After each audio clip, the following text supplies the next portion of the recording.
আসসালামু আলাইকুম। আজকে আমরা যাচ্ছি মার্কেটে সুপার শপে কেনাকাটা করার জন্য। তো দেখতেই পাচ্ছেন আমার সামনে, এটা হচ্ছে একটা অফিস। এই কোম্পানির অফিস, আমরা যে কোম্পানিতে কাজ করি। তো মালয়েশিয়া মূলত আমরা মোটর নিয়ে বেশিরভাগ মার্কেটে ঘোরাফেরা করি, মার্কেটে যাই এবং আশেপাশে এলাকা যা আছে ঘোরাফেরা করি। তো দর্শক, মালয়েশিয়া আপনার হচ্ছে মোটর কেনা অতটা সহজ না, আবার অতটাও কঠিন না। তো আমার ভাইয়া, আমি আসার 6 মাস আগেই মোটর কিনেছে আমার জন্য। তো আমি বেশিরভাগই মার্কেটে, এই পাশেই একটা মার্কেট আছে, এখানে ঘুরতে গেলে মোটর সাইকেল নিয়ে যাই। তো মোটর সাইকেল আজ ড্রাইভিং করতেছি অন্য এক ভাই, সে হচ্ছে নোয়াখালী, আর আমি পিছনে বসে ভিডিও করতেছি। তো হাই রোডে, এটা হচ্ছে হাই রোড, এখান দিয়ে মোটর চালাই না অনেকটা রিস্ক আর অনেকটা সহজও যদি আপনি বুঝতে পারেন। এটা হচ্ছে একটা স্কুল। দর্শক, আপনারা ভিডিওটি দেখবেন সম্পূর্ণ, আশা করি ভালো লাগবে।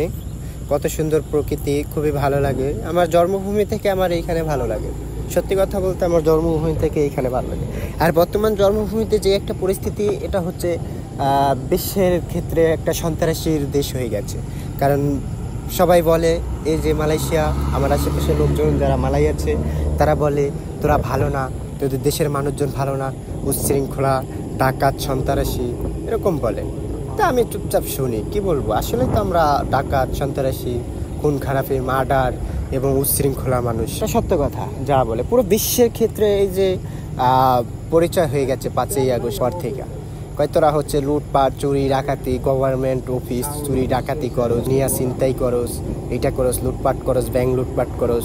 আসলে তো সত্য, যেভাবে ভিডিও ফুটেজ হয়েছে, পুরো বাংলাদেশের যেই একটা ডাকাতি অরাজকতা সৃষ্টি হয়েছে 5ই আগস্টের দিন। সংসদ ভবন কিভাবে লুটপাট হয়েছে, মেয়েদের বেজ্জতি করা হয়েছে, মেয়েদের পোশাক, জামা কাপড়, একটা সাবেক প্রধানমন্ত্রী বাংলাদেশের, তাকে নিয়ে কিভাবে দুষ্টামি, ফাজলামি, নোংরামি করা হয়েছে। পুরো বিশ্বের ক্ষেত্রে এটা একটা নোংরা রাষ্ট্রের পরিচয় এসেছে 5ই আগস্টের পরে। জানি না কে কে মনে করবে আমার কথাগুলো, তবে ক্ষমা দৃষ্টিতে দেখবেন, যেটা সত্য পুরো বিশ্বেতে। আমি পুরো বিশ্বেতেই খোঁজখবর নিয়েছি, কারণ আমার ভাই বারাদার অন্য রাষ্ট্রে যারা আছে তাদেরকে ওইভাবে বলে। তো দেখতেই পাচ্ছেন মার্কেটে কি সুন্দর পরিবেশ এখানে। তো এরকম পরিবেশ বাংলাদেশে কখনোই হবে না, যত সুন্দর করে রাখার চেষ্টা করুক বাংলাদেশে। তো ভালো থাকবেন, ধন্যবাদ সবাইকে ভিডিওটি দেখার জন্য।